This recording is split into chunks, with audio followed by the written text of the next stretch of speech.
America అధ్యక్షుడు Donald Trump మరో సంచలన నిర్ణయం తీసుకున్నారు.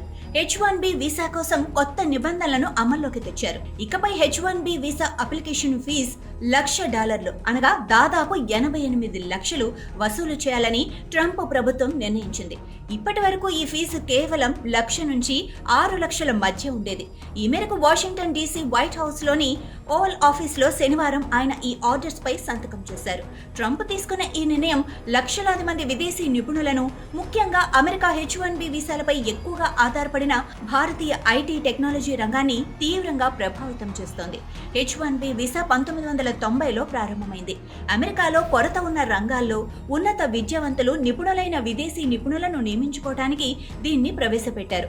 అయితే కాలక్రమేణా కంపెనీలు దీన్ని దుర్వినియోగం చేస్తున్నాయని ట్రంప్ సహా ఆయన ప్రభుత్వంలోని పలువురు అంటున్నారు. ఈ నిర్ణయంతో H1B వీసా ప్రోగ్రాం దుర్వినియోగాన్ని ఆపటంతో పాటు ఇకపై అమెరికా కంపెనీలు అత్యున్నత నైపుణ్యం కలిగిన విదేశీ ఉద్యోగులను మాత్రమే నియమించుకుంటాయని ట్రంప్ ప్రభుత్వం భావిస్తోంది. ఈ చర్య అమెరికా ఉద్యోగాలను కాపాడటమే కాకుండా కొత్త అవకాశాలను సృష్టిస్తుందని నమ్ముతోంది. ట్రంప్ సంతకం చేసిన ఉత్తర్వులోని నిర్ణయాలపై White House staff secretary Will Sharp వెల్లడించారు. H1B వ్యవస్థలో జరుగుతున్న దుర్వినియోగాన్ని అరికట్టడానికే ట్రంప్ ఈ నిర్ణయం తీసుకున్నట్లు చెప్పారు. H1B వీసా వ్యవస్థ అత్యధికంగా దుర్వినియోగమవుతున్న వలస విధానాల్లో ఒకటి. ఈ ప్రోగ్రాం అసలు ఉద్దేశం అమెరికన్లు పనిచేయలేని రంగాల్లో అత్యంత నైపుణ్యం కలిగిన విదేశీయులను మాత్రమే తీసుకురావడం. ఇప్పుడు కంపెనీలు ఒకరిని స్పాన్సర్ చేయాలంటే $1,00,000 వెచ్చించాలి. దీంతో వారు తీసుకురాబోయే వ్యక్తులు నిజంగానే అత్యున్నత ప్రతిభావంతులై ఉండాలి. వారిని అమెరికన్ ఉద్యోగులతో భర్తీ చేయలేని వారిగా నిరూపించాలి. White House staff secretary Will Sharp, America వాణిజ్య కార్యదర్శి హోవాల్డ్ లుట్నిక్ కూడా H1B వ్యవస్థపై తీవ్ర విమర్శలు చేశారు. ఇకపై పెద్ద టెక్ కంపెనీలు చౌకగా విదేశీయులకు శిక్షణ ఇచ్చి ఉద్యోగాలు ఇవ్వలేరు. ముందుగా వారు ప్రభుత్వానికి $1,00,000 చెల్లించాలి. తర్వాత ఉద్యోగికి జీతం ఇవ్వాలి. ఇది ఆర్థిక పరంగా లాభదాయకం కాదు. కాబట్టి ఇప్పుడు అమెరికన్ విశ్వవిద్యాలయాల నుంచి పట్టభద్రులైన యువతకు శిక్షణ ఇవ్వాలి. విదేశీయులను తీసుకురావటం ఆపాలి. ఇదే మా పాలసీ అని లుట్నిక్ పేర్కొన్నారు. 2015 నుంచి మంజూరైన H1B వీసాలలో 70% కంటే ఎక్కువ భారతీయులకే దక్కుతున్నాయి. ఈ ఫీజు పెంపు నేరుగా భారతీయ ఐటీ ప్రొఫెషనల్స్ పై ప్రభావం చూపనుంది.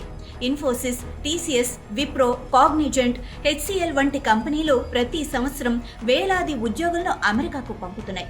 ఇప్పుడు ఒక్క ఉద్యోగి కోసం దాదాపు ₹1 కోటి ఖర్చు చేయటం ఆర్థిక పరంగా భారంగా మారనుంది. ఫలితంగా భారతీయ ఇంజనీర్లకు అమెరికా అవకాశాలు తగ్గే అవకాశం ఉంది. బదులుగా యూరప్, కెనడా, ఆస్ట్రేలియా, మధ్యప్రాచ్య దేశాల వైపు ఈ టాలెంట్ వెళ్లే పరిస్థితి ఏర్పడవచ్చు. H1B వీసాపై ఎక్కువగా ఆధారపడే ఐటీ, సైన్స్, టెక్నాలజీ, ఇంజనీరింగ్, ఇతర రంగాలు ఈ కొత్త నిర్ణయంతో తీవ్రంగా ప్రభావితం కానున్నాయి. అమెరికా టెక్ కంపెనీలు పెద్ద ఎత్తున విదేశీ ప్రతిభను వినియోగించుకుంటున్నాయి. ఈ పెంపు కారణంగా వారి వ్యయాలు పెరిగి నియామకాల్లో పెద్ద మార్పులు జరగవచ్చు. నిజానికి H1B వీసాను ఒక వ్యక్తి స్వయంగా పొందలేరు. ఈ వీసా పొందాలి అంటే ఒక అమెరికన్ కంపెనీ అవసరం. ఆ కంపెనీ అమెరికా ప్రభుత్వానికి దరఖాస్తు పంపి తమకు ఉద్యోగి అవసరమని చెబుతుంది. కంపెనీయే అన్ని పత్రాలను పూరించి ప్రభుత్వానికి ఫీజు చెల్లిస్తుంది. ఇప్పటి వరకు ఈ ఫీజు చాలా తక్కువగా 6 లక్షల లోపే ఉండేది. అందుకే అనేక పెద్ద ఐటీ కంపెనీలు, కన్సల్టెన్సీ సంస్థలు వేలాది దరఖాస్తులను సమర్పించేవి. దీనివల్ల అమెరికాలోని ఎంట్రీ లెవెల్ ఉద్యోగాలు విదేశీ ఇంజనీర్లతో నిండిపోయాయి. ట్రంప్ ఇప్పుడు కొత్తగా ప్రతి దరఖాస్తుకు ఆయా కంపెనీలు $1,00,000 అనగా దాదాపు 88 లక్షలు చెల్లించాలని నిర్ణయించారు.